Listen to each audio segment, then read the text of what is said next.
স্বপ্ন আমরা দেখি, কিছু স্বপ্ন আমাদের পূরণ হয়, কিছু স্বপ্ন আমাদের পূরণ হয় না। আর এই স্বপ্ন যখন বাস্তবে পরিণত হয় তখন আমাদের আগামী পথ চলাটা তৈরি করে দেয়।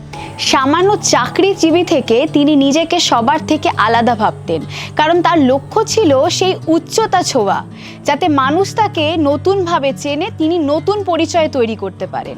বাংলা চলচ্চিত্র জগতে এমন কিছু মানুষ আছে যারা সময়ের গণ্ডি পেরিয়েও আজকেও আমাদের কাছে অমর। আমি আজকে কথা বলছি আমার আপনার সকলের প্রিয় মহানায়কের কথা।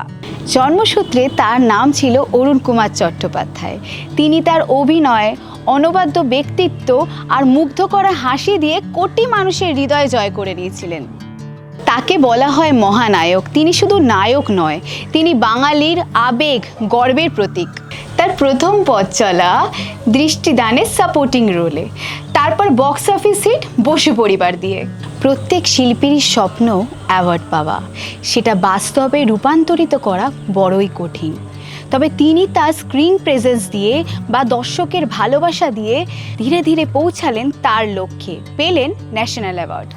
বেস্ট অ্যাক্টর অ্যাওয়ার্ড পেলেন তার অন্যতম ছবি অ্যান্টনি ফিরিঙ্গিতে। ভাবতে পারেন 211টা ছবি। তার হার্ডওয়ার্ক বা তার কাজের প্রতি ভালোবাসাই তাকে পৌঁছে দিয়েছিল তার লক্ষ্যে। তিনি শুধু অভিনয়ে থেমেছিলেন না, তিনি পারদর্শী ছিলেন অনেক কাজে। যেমন তিনি ডিরেকশন দিয়েছেন, কম্পোজার হিসেবে কাজ করেছেন বা প্লেব্যাক সিঙ্গার হিসেবেও তাকে দেখা গেছে। প্রথম জুটি ছাপ ফেলে দিয়েছিল বহু মানুষের প্রেম জীবনে। আমি কথা বলছি উত্তম কুমার ও সুচিত্রা সেনের কথা। তিনি শুধু বাংলায় নয়, তিনি হিন্দিতেও হাজার মানুষের নজর কেড়েছিলেন। আমরা বাঙালিরা ভোজন রসিক, আমরা ভাবি অ্যাক্টার্সরা স্ট্রিক্ট ডায়েট ফলো করি, কিন্তু মহানায়ক ছিলেন ভোজন রসিক। তার পছন্দের খাবার চিংড়ির পাতুরি, কাটার চচ্চড়ি সহ আরও অনেক কিছু। তিনি অভিনয় নিয়ে ভাবতে শিখিয়েছেন, তিনি কাজকে ভালোবাসতে শিখিয়েছেন। তিনি প্রত্যেকটা অ্যাক্টর অ্যাক্ট্রেসের কাছে ইন্সপিরেশন, কারণ তিনি হলেন আমাদের মহানায়ক। তিনি আমাদের ছেড়ে চলে গেছেন। তার অনবদ্য কাজ আজও আমাদের মনে করিয়ে দেয় তাকে হারানোর অপূরণীয় ক্ষতি, যেটা আমাদের মনে ব্যথা দেয়।